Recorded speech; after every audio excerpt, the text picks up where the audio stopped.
Hello, I'm Dr. Richard Fry, consultant, integrative child and family psychiatrist, and sometime GP. And I've been in practice for nearly 40 years.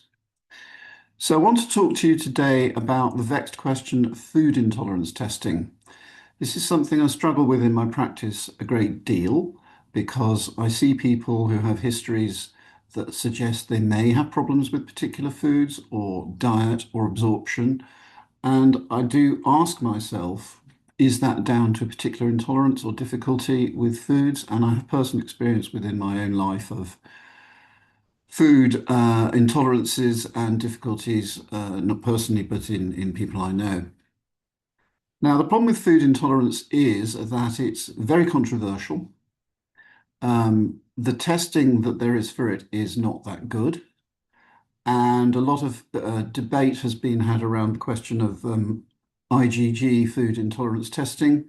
And sometimes that's combined with IgG4 or IgA. So these are the antibodies that it is proposed certain foods create in some people, and those antibodies in turn can be either indicative of or lead to problems with gut function, namely mostly leaky gut, whereby the concept being that your gut junctions loosen, things get into your bloodstream from your gut that shouldn't necessarily be there, that aren't most helpful, and those go on to cause low-grade inflammation in the system and in your brain, which is of particular interest to me as a psychiatrist.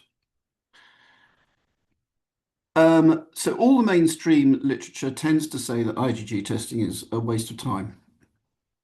And the proposal is that your levels of IgG will go up simply because you're exposed to the foods. So the more you eat of a food, the more likely you are to have an high IgG level.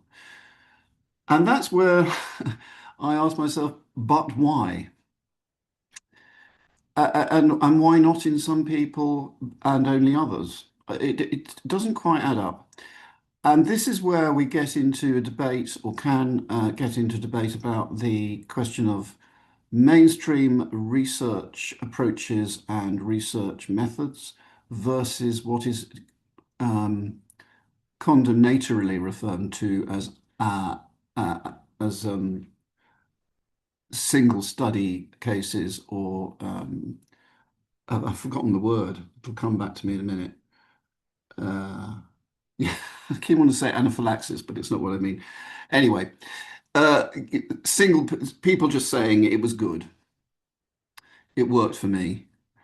And that's not smiled upon by the scientific community. But actually, I've got quite a lot of time for anecdotal, there you are, I got it, for anecdotal evidence. And there's nothing wrong with anecdotal evidence if you understand the background to it.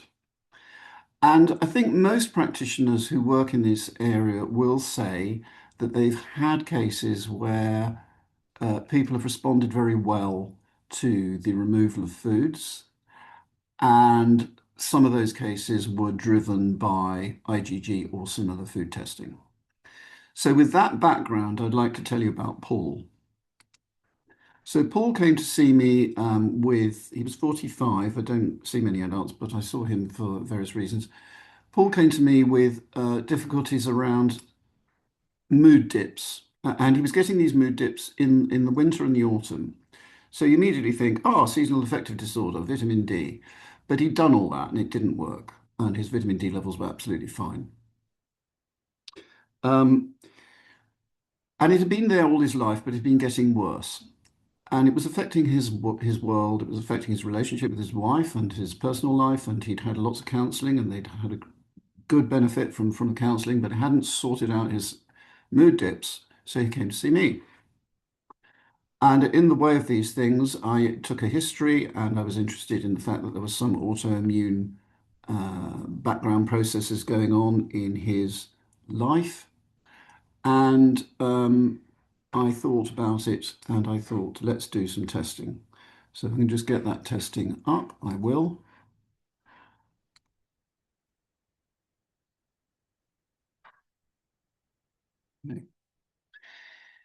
So, those of you who've seen my other podcasts will know that I spend a lot of time these days thinking about genetic predisposition and vulnerabilities, and this was Paul's nervous system set up on his serotonin pathway. So at the top there we have tryptophan, which is what you eat in your diet. It becomes this and then serotonin. Serotonin is said to be involved in the regulation of mood and anxiety. And that in turn becomes melatonin, which can be associated, amongst other things, with sleep. And these green dots after genes are average population findings for the gene, and red is a difference. And if you're red, you can be less active than the average or more active with up arrows. Yellow's halfway in between, technically heterozygous. So he had some decrease in the activity of his VDR gene enzyme system, which is vitamin D receptor. So what that boils down to is being less sensitive to vitamin D and needing more of it. And here it is as a cofactor. Purple things help step. But his vitamin D was fine because we checked it, or he'd had it checked. He did have some decrease in the TPH2 enzyme gene system, which is the conversion of this to this in the brain, but that's not the main way we make our serotonin. We make it in our gut here with this one. And he didn't have any gut problems. He had a very healthy diet, very healthy lifestyle, ate a lot of homegrown foods, including from his own flock, a lot of eggs that he grew with his own chickens. And this is not a particularly abnormal looking profile. And then we looked at his methylation. So methylation is sticking methyl groups on things and taking them off again. It's how we turn stuff on and off and signal within our bodies and brains.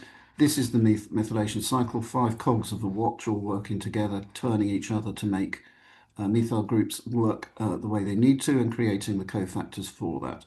Here's the folate cycle, the first one, and this is his folate cycle. So he had some downregulation here, upregulation here and here on DHFR, and some downregulation here, and a little bit of yellow stuff going on MTHFR. But I'm most interested in reds. And the bottom line from this is he may make less of this than he needs. And this drives the whole system around the cog system. And if you don't have enough of that, you're basically in trouble. And the thing is, it's quite hard to measure that. You go off to the GP and they do a blood folate, and it may be normal. And it doesn't tell you that your 5-MTHF pool is low.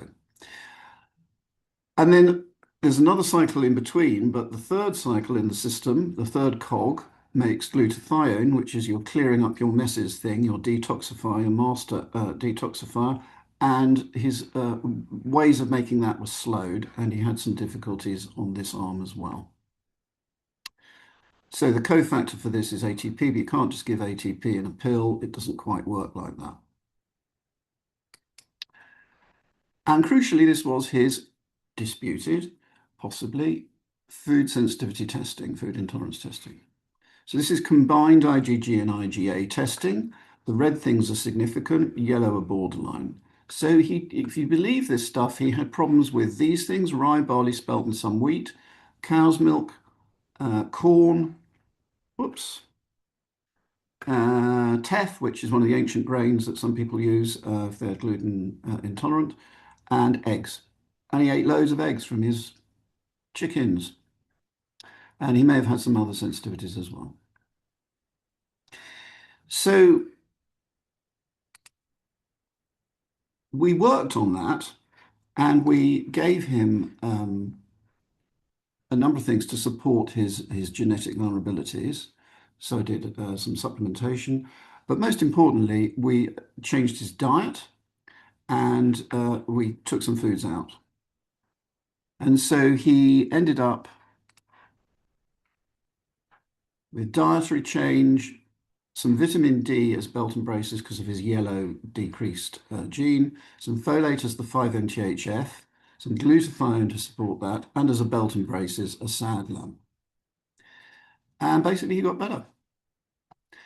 And that was very gratifying for him and me. And he continues, as far as I know, to be well, but I'm due to review him soon, and we shall see. So I do believe that food intolerance testing has a role. More soon.